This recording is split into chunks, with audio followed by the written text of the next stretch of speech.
Hello. So we have realized over the last couple of videos that sometimes the formula for taking derivatives, where we take a limit and everything, is not the most practical way to go about things. And I introduced some interesting rules that can be used to find derivatives a bit quicker, like the power rule.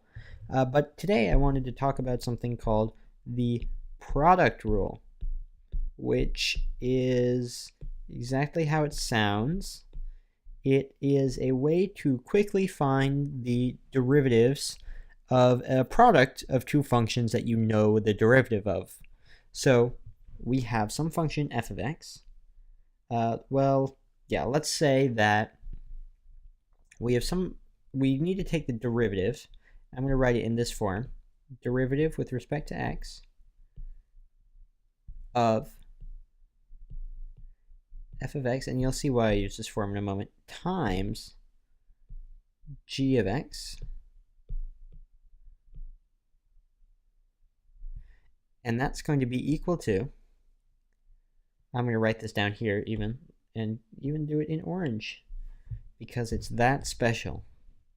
That's going to be equal to and now I'm going to switch to the other form, not to confuse you, but just because I find this to be the clearest way to write it, f prime of x times g of x. So the derivative of our function f of x times the normal function g of x plus, and this is let's call this, we can also call this df dx.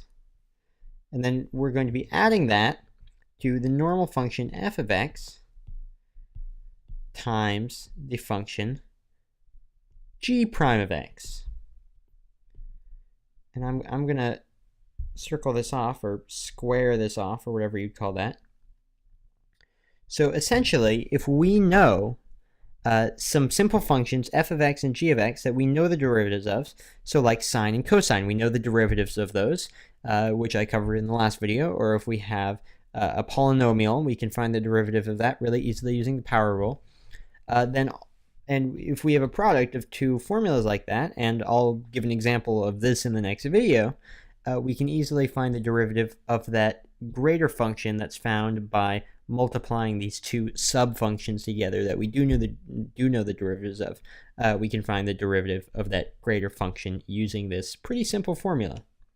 And we will use this formula to derive even more interesting operations in the future. Thanks for watching.